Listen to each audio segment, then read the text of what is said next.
Alright guys, we're here today in my shop. This is what I do for a living, in case some of you didn't know.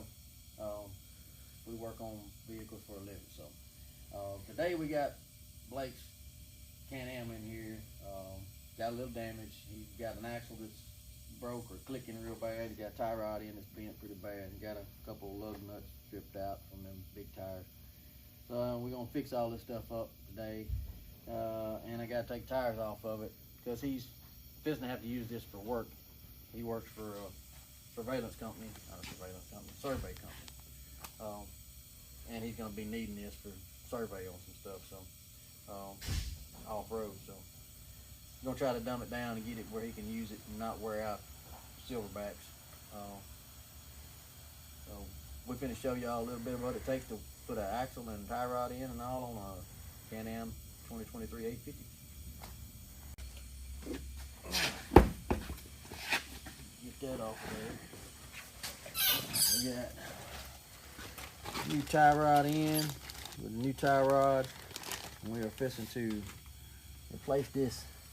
Showing the damage on the bent one. That one's a little bit bent. Not straight anymore. That got done by walking wheelies at speed, and when he came down, he had his wheels turned a little bit, and it bent that wheel. And then it got aggravated by the 44s when he put them on there. One day driving around the parking lot without it in four-wheel drive, 44s bent it even worse. I've been straightening it out, but it's time to replace it. All right, putting this on. We got a little slop. Let me show this.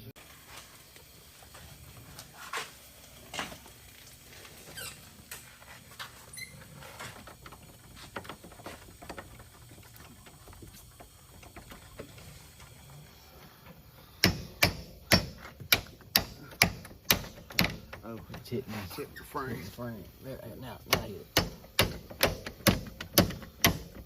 There we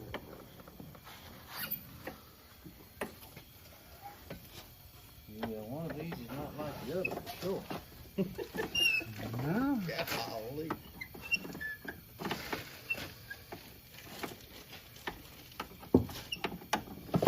And he was riding this thing.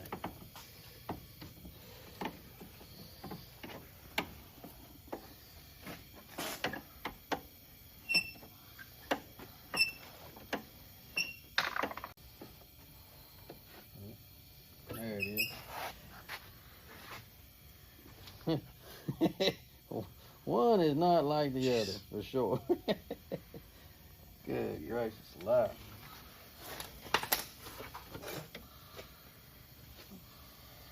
We're going to leave that inner tie rod in there since it's 2023. The inner tie rod is not bad.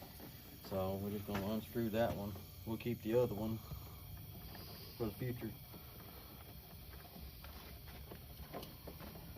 Screws in a heck of a lot easier. Yeah, that's way easier than trying to change that inner tie rod in. Like I say, if it ain't bad, ain't no sense in taking it out.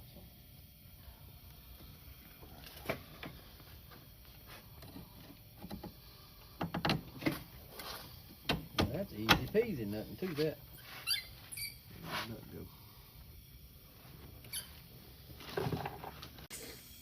All right, now we're doing our front end alignment. We do this with a eyeball. I'm sure there's gonna be somebody on there that's gonna say something about it. Are you supposed to use some kind of measurement?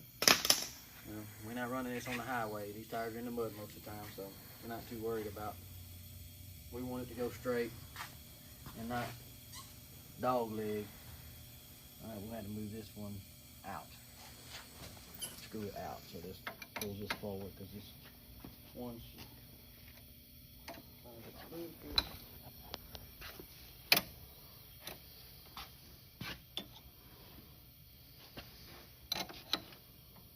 Come on out. We'll have to. Other way? No, you're going the right way. Oh. Keep going. Keep going. A little bit. A little bit more. A little bit more. A little bit more. A little bit more. A little bit more. That's pretty close right there.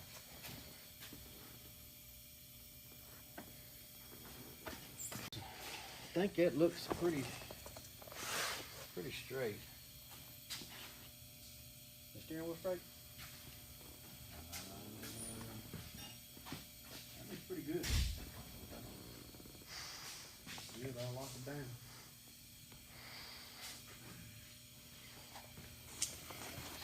Eyeball it one more time. I think that's pretty good. Let's tighten it down right there and we'll put the wheel on it, see what it looks like.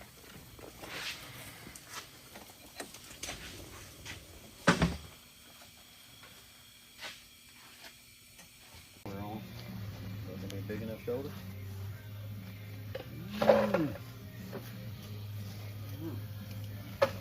Has them got a big enough shoulder?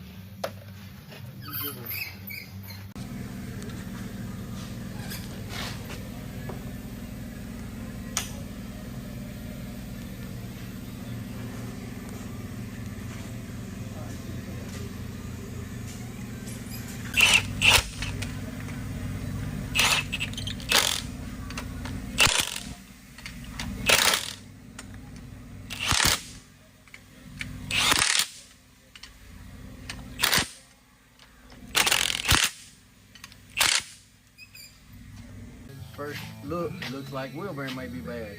Come over here and show you something. See this washer?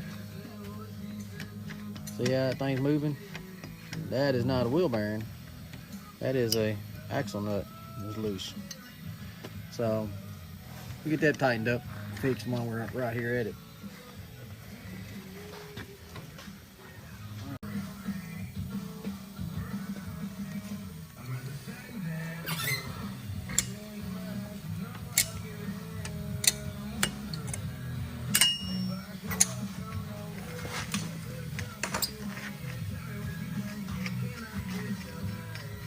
Man, it just mushed that daggone washer. What in the world? And they mushed it around it too. Uh-oh. Uh-oh. Give me this thing is just bending. It's soft stuff, so if I get it off of there, I ain't putting it back on, that's for sure.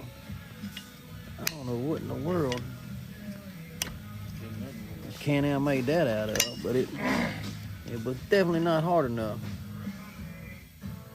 That's crazy.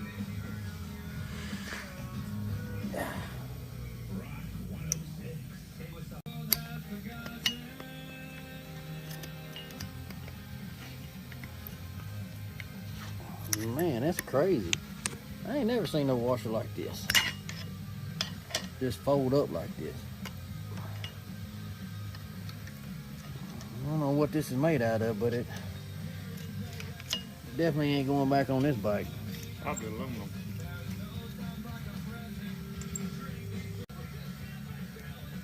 Well, there's the issue. Never seen a washer do that. Had a washer behind it.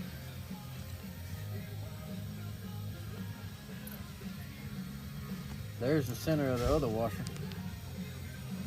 Huh. Well, that's why it had slack. The splines are wore a little bit, but it would be able to tighten it up for sure. So we need to get another washer on there. I don't know what's going on right here, but this is the lightest weight, flimsy washer I've ever seen. So I love Can-Am, don't get me wrong, but we could have did better. But we'll get it fixed up, get another one on there, tighten it back up, should be good to go. It ain't like this bike hadn't done some stupid stuff. So the 44s probably had something to do with that, I would think, when it went through the river. So it was not designed to hold a 44-inch tire, so that's probably our bad, but still, I've never seen one bend that easy. That's crazy. Almost like aluminum. Yeah, it's almost like it's aluminum. Anyway, like I said, we put more on it than what it came with anyway. The whole, every mile on this bike has been harder than what factory designed it for, so. And that's the hole's too big on this hole, so.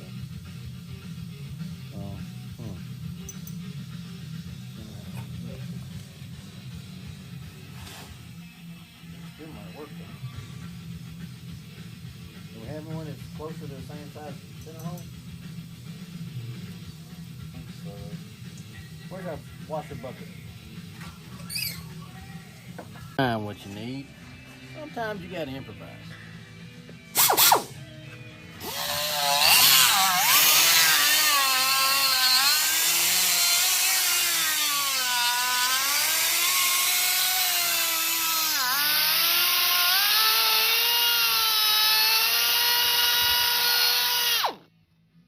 I don't need too much out of it.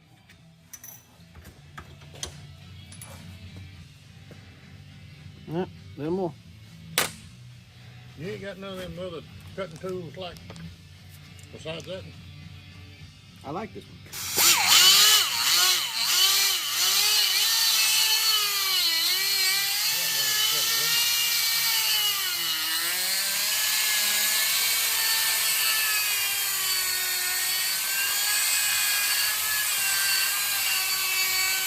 All right, we got the washer drilled out. Fits nicely now. That's a lot thicker washer than, or heavier washer than the other was, so that should alleviate our problem and get this thing back tightened up.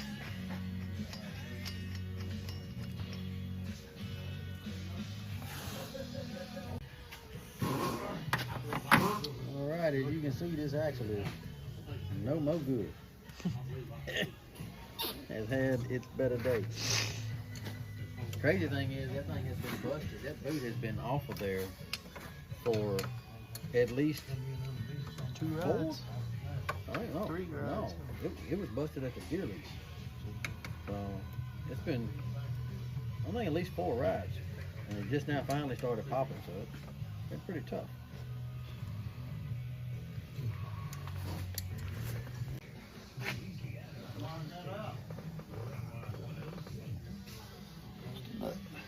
Dropping her down. That sucks. Take that off.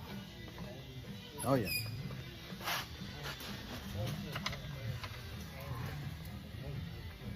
Stick a nut on the top. Now you got to get the bottom one loose. Get that loose. 15, 15.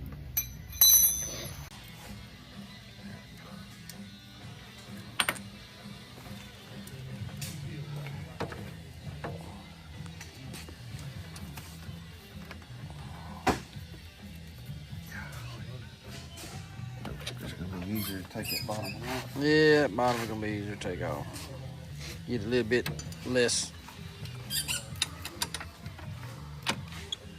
aggravation.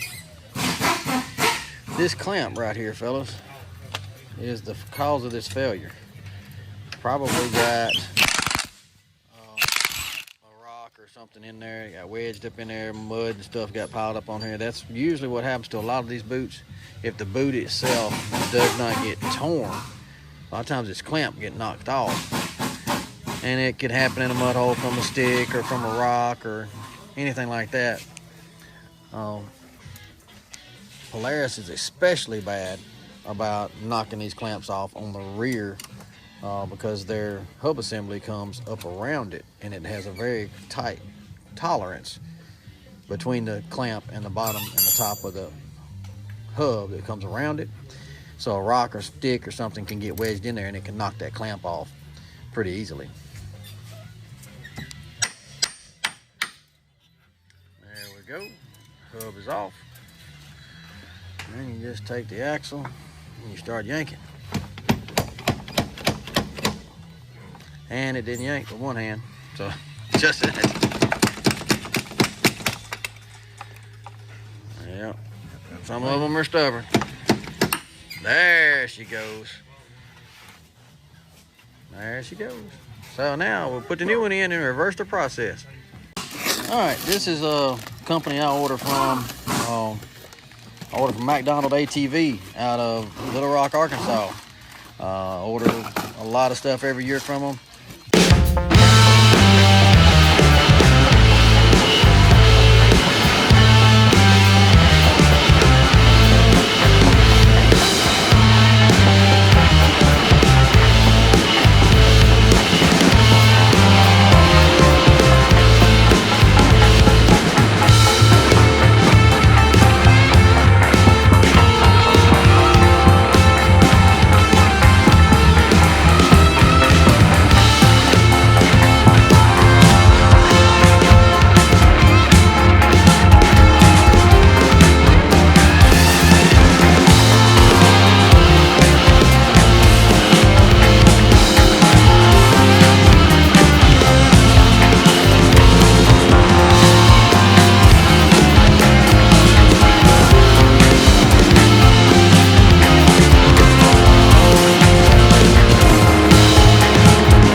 Running Polaris, these are 28s.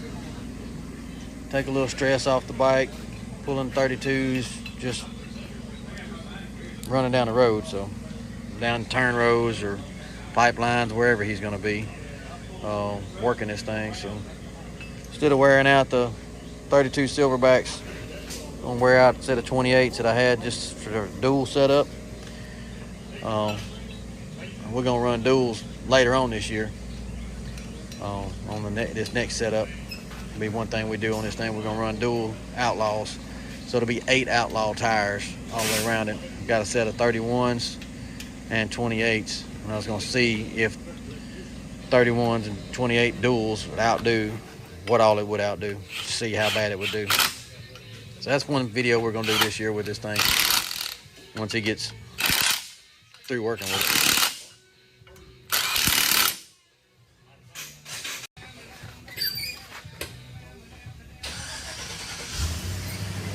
Go. That's the Polaris Can-Am.